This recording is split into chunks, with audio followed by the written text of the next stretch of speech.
오늘 우리에게 주시는 하나님의 말씀은 민수기서 10장 1절에서 10절까지의 말씀입니다. 민수기 10장 1절에서 10절까지의 말씀을 함께 교독하시고 마지막 절은 합독하도록 하겠습니다. 여호와께서 모세에게 말씀하여 이르시되 그것을 회중을 소집하며 진영을 출발하게 할 것이라. 나팔 2개를 불 때는 온 회중이 회막문 앞에 모여서 내게로 나아올 것이요 하나만 불 때에는 이스라엘의 천부장된 지휘관들이 모여서 내게로 나아올 것이며 너희가 그것을 크게 불 때는 동쪽 진영들이 행진할 것이며 두 번째로 크게 불 때는 남쪽 진영들이 행진할 것이라. 떠나려 할 때에는 나팔 소리를 크게 불 것이며 또 회중을 모을 때에도 나팔을 불 것이나 소리를 크게 내지 말며 그 나팔은 아론의 자손인 제사장들이 불지니 이는 너희 대대의 영원한 율례니라. 또 너희 땅에서 너희가 자기를 압박하는 대적을 치러 나갈 때에는 나팔을 크게 불지니 그리하면 너희 하나님 여호와가 너희를 기억하고 너희를 너희의 대적에게서 구원하시리라. 또 너희의 희락의 날과 너희가 정한 절기와 초하루에는 번제물을 드리고 화목제물을 드리며 나팔을 불라. 그로 말미암아 너희의 하나님이 너희를 기억하시리라. 나는 너희의 하나님 여호와니라. 아멘. 할렐루야. 오늘도 우리와 함께 하신 주님을 찬양합니다. 여행을 떠나는 사람들에게 있어서 가장 중요한 것은 철저한 여행 준비입니다. 준비가 잘 됐을 때는 그 여행은 여유롭고 또 편안하고 유쾌한 것입니다. 그러나 준비가 잘 되어지지 못해 미흡할 때는 그 여행은 늘 무엇인가 쫓기는 것 같고 불안하고 힘이 드는 것입니다. 그래서 여행 준비에는 어느 여행에서나 기본적으로 동일하게 준비해야 되는 것이 있습니다. 교통편, 또 숙박, 또 옷가지, 또 세면도구 뭐 이런 것들이죠. 그리고 이런 기본적인 준비 외에 그 여행을 위해서 특별히 준비해야 할 것이 있습니다.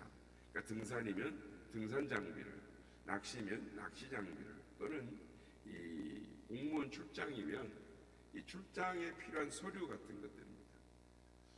오늘 본문도 여행에 관한 이야기인데요. 이스라엘 백성들이 출애굽한 지 2달 만에 시내 광야에 도착을 했습니다. 이곳에서 무려 11개월 5일 동안을 지금 근 1년을 보내는 것이죠. 이곳에서 이제 하나님의 백성으로 기본 훈련을 받습니다. 제사는 예배는 어떻게 드리고 제사는 어떻게 드리고 이런 기본 훈련을 받는 것이죠. 이제 저들이 출애굽한 지 이듬해인 2월 20일에 시내 광야를 떠나서 이제 행군을 하는 것입니다. 그러니까 구름 기둥이 뜨면 우리가 지난 시간에 살펴봤던 것처럼 구름 기둥이 떠오르면 가고 구름 기둥이 멈추면 이제 그 자리에 멈추는. 하나님께서 가나안으로 진군하라라고 이제 명령을 내리십니다.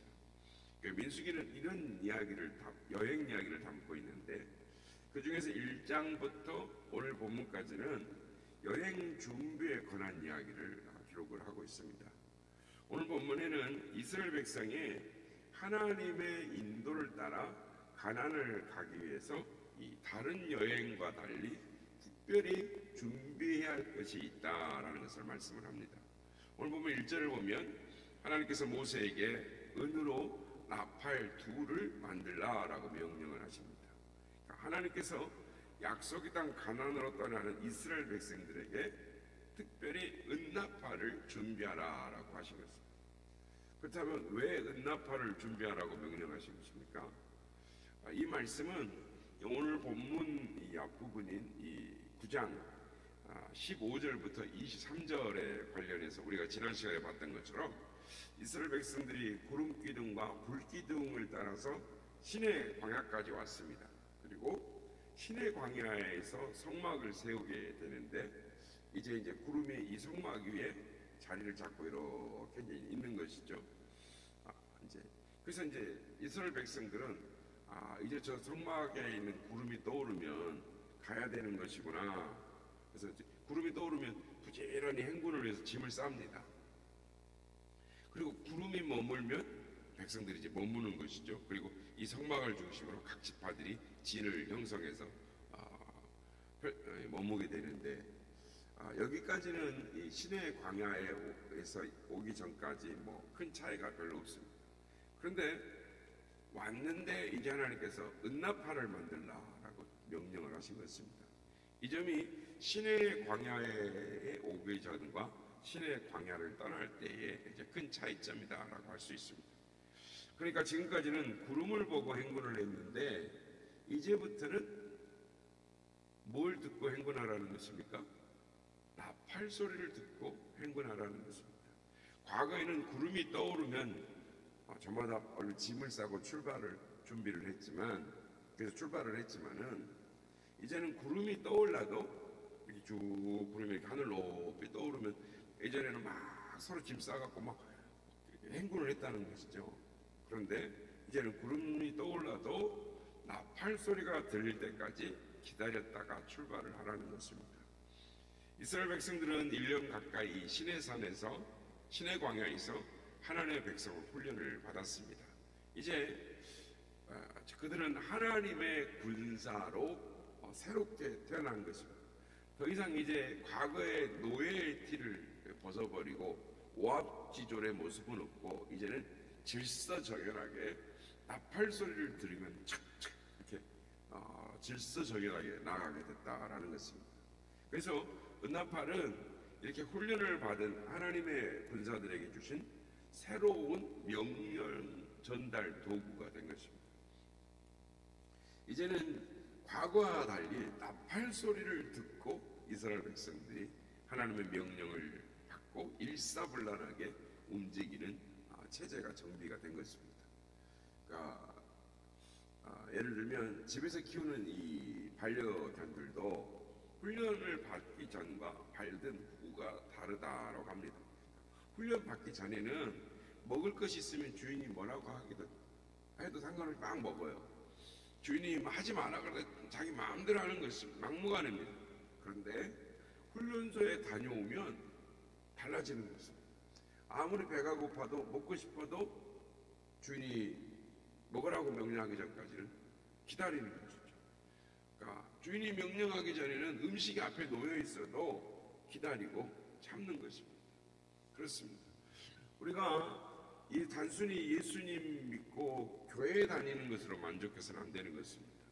하나님께서 명령하시면 일사불란하게 순종할 수 있는 즉 훈련된 하나님의 군사가 되어야 하는 것입니다. 그래서 무슨 일을 하고 싶어도 참을 줄 알고 하나님의 명령이 내릴 때까지 기다릴 줄 알아야 하는 것입니다. 나팔 소리를 기다릴 줄 알아야 하고 나팔 소리에 순종할 수 있어야 하는 것입니다.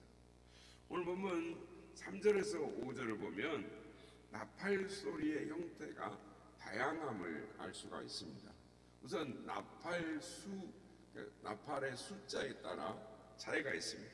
그러니까 둘을 동시에 불면 온 회중이 해막 앞으로 모여야 했고 하나만 불면 지도자들만 모여야 했습니다. 또 나팔 소리의 차이가 있었습니다. 그러니까 나팔 소리가 크게 소리가 나면 나팔을 구 하면서 크게 울려서 불면 행군하라는 명령이고 울려서 불지 않고 그냥 부르면 모이라라는 명령입니다. 그리고 나팔 소리의 순서에 따라서 차이가 있는 것이죠. 첫 번째 나팔을 불면 동편의 진들이 행군하라. 두 번째 나팔이 울리면 남편의 진이 행군하라 라는 이 명령이었습니다.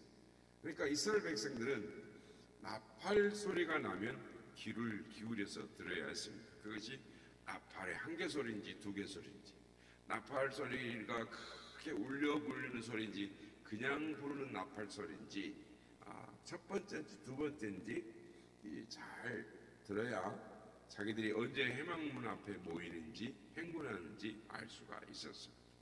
그러니까 잘 들어야 됩니다. 그러니까 행진할 때까지 지금 자기들이 행진할 때인지 더 기다려야 되는지 이 나팔 소리를 듣고 판단을 하는 것이죠. 그렇습니다. 우리 인생은 마치 이스라엘 백성이 저 가나안으로 여행할 때 하나님의 나팔 소리를 듣고 나아가는 여행과 같이 많은 신앙인들이 선진들이 우리의 가는 길을 인생길이다, 또 천국을 가려면 나팔 소리를 잘 들어야 한다라고 말을 합니다. 이 나팔 소리라는 것이 무엇입니까? 이 나팔 소리는 우리에게 들려주시는 하나님의 말씀인 것입니다. 주의 종들을 통해서 들려주시는 하나님의 말씀입니다. 성령께서 성경 말씀을 통해 하나님의 말씀을 들려주십니다. 그럼 우리는 그 하나님의 음성을 듣고 움직여야 하는 것입니다. 많은 사람들이 이 천국 여행에 실패를 합니다. 그 이유는 두 가지입니다. 하나는 나팔 소리를 듣지 않기 때문입니다. 나팔 소리가 무관하게 자기 뜻대로 자기 필요에 따라 행하는 것입니다. 다른 하나는 나팔 소리를 제대로 분별하지 못하기 때문입니다. 잘못 알아듣고 움직이는 것이죠. 사랑하는 여러분, 주님께서 말씀하십니다. 들을 귀 있는 자들은 성령이 교회들에게 말씀하시는 말씀을 들을지어다. 들을 귀가 열리시기를 주의 이름으로 축복합니다. 나팔 소리를 귀를 담아 잘 듣고 순종하는 우리가 모두가 되기를 바랍니다. 그런데 여기서 주목해야 할 것이 있습니다. 하나님께서 나팔을 불어 행군하라 라고 말씀하셨지만 도대체 어디로 가라고 말씀하시는지는 말씀하시지 않으셨다는 거예요. 목적지에도 여행 스케줄도 그리고 여행 경로도 알려주시지 않고 다만 이스라엘 백성들에게 나팔 소리를 들으라라고 말씀하셨어요. 그렇습니다. 천국 여행은 스케줄도 모르고 경로도 모르는 여행인 것입니다. 하나님께서 아브라함에게 갈대아 우르를 떠나라라고 말씀하셨습니다. 그러나 그가 갈 바를 알지 못하고 나아갔던 것입니다. 그러나 한 가지 분명한 것은 하나님께서 우리와 동행하신다라는 겁니다. 하나님께서 친히 인도하신다라는 것입니다. 그래서 이스라엘 백성들은 다만 나팔 소리에 귀를 기울여야 했습니다. 그리고 그 소리에 순종해야 했던 것입니다. 우리도 마찬가지입니다.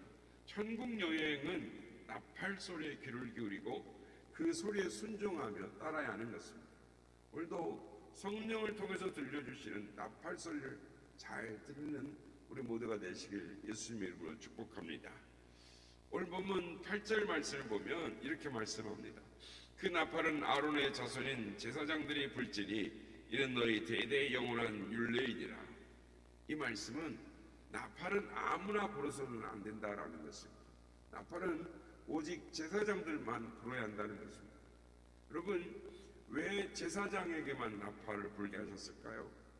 그 이유는 간단합니다. 하나님께서 하나님과 백성 사이에 제사장을 세우셨기 때문입니다. 하나님께서 제사장을 통해서 백성에게 하나님의 뜻을 전달하셨습니다.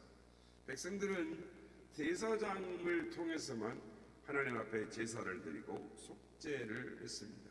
그러니까 하나님 편에서 보면 제사장은 나팔수이고 백성 편에서 보면 제사장은 영적 지도자인 것입니다.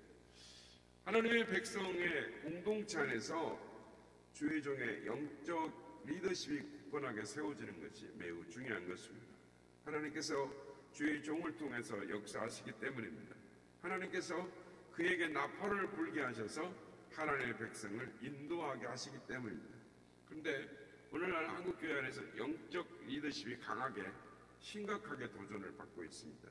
이 시대가 반권위주의 시대이기 때문입니다. 사람들이 최종적인 권위를 어떤 지도자에게 두지 않기 때문입니다. 대신 최종적인 권위를 각 개인에게 두기 시작했습니다. 어떤 지혜 있는 사람으로부터 어떤 지시를 받거나 지도를 받는 것에 대해 매우 못마땅하게 생각을 합니다. 이런 반권위적인 분위기는 회의주의를 불러일으킵니다. 과연 하나님께서 그 사람을 통해서만 역사하시는가? 과연 그 사람은 정말 하나님이 세운 사람인가? 그와 내가 다를 바가 무엇인가? 그리고 이런 반권위주의적인 분위기는 냉소주의를 불러일으키는 것입니다. 주의 종의 결정이나 판단을 존중하지 않습니다. 주의 종이 선포하는 말씀을 하나님의 말씀으로 받지 않습니다. 한 인간의 의견이나 판단으로 폄하하는 것입니다. 때로는 비판하고 비웃고 조롱합니다. 반권위주의적인 시대에 왜 당신만 나팔을 불어야 하느냐고 도전하는 일들이 확산되고 있습니다. 주의 종의 손에 나팔이 제대로 들려지지를 못하는 것입니다. 나팔을 분다고 해도 제대로 듣지 않습니다. 그래서 교회들마다 끊임없이 잡음이 들리고 일사불란한 영적 행군이 이어가지 못하는 것입니다. 사랑하는 여러분, 영적 리더십이 바로 세워져야 하는 것입니다. 우리 교회 안에 영적 리더십이 든든하게 세워져야 우리 교회가 제대로 행군할 수 있습니다. 하나님께서 세우신 영적 리더십에 순종하시고 이를 위해 기도하시는 우리 모두가 되시길 바랍니다. 영적 리더십이 바로 세워지려면 먼저 제사장은 나팔을 잘 불어야 합니다. 제사장들은 이 나팔을 언제 불렀을까요? 어떻게 불렀을까요? 모든 이 악기에는 부는 방법이 기록되어 있습니다. 악보가 있는 것이죠. 그래서 악기를 연주할 때는 그 방법에 따라, 그 악보에 따라 연주를 하게 되어 있습니다. 그러니까 본문에 이 나팔을 부는 것도 마찬가지였습니다. 제사장이 나팔을 제멋대로 불면 안 되는 것입니다. 길게 불지, 울려서 불지, 한 번 불지, 두 번 불지, 방법에 따라 정확하게 나팔을 불어야 하는 것입니다. 제사장이 나팔을 불 때 그 악보는 무엇이겠습니까? 바로 구름입니다. 성막위에, 회막위에 구름을 항상 살펴보고 있어야 돼요. 예의주시에 있다가 하나님께서 구름의 어떤 상징을 보이시면 그 상징을 보고 그 상징의 뜻을 깨닫고 거기에 맞추어서 나팔을 불어야 했습니다. 그래서 제사장들은 구름에 나타난 이 상징을 늘 예민한 감각으로 살펴보아야 했습니다. 그리고 제사장들은 나팔을 불 때 확실하게 불어야 했습니다. 주저하거나 머뭇거려서는 안 되는 것입니다. 사람들을 의식하고 사람들 눈치를 보면 안 됩니다. 하나님께서 부르라고 하시면 순종하면서 불어야 하는 것입니다. 사람들이 싫어해도, 사람들이 잘 듣지 않아도 하나님께서 불라라고 하시면 담대하게 불어야 하는 것입니다. 그뿐 아니라 사람들이 불어달라고 청한다고 해서 불면 안 되는 것입니다. 사람들이 나팔을 부는 것을 이렇게 불면, 지금 불면 좋지 않겠냐고 건의해도 불면 안 되는 것입니다. 이 나팔은 오직 하나님께서 명령하실 때만 불 수 있기 때문인 것입니다.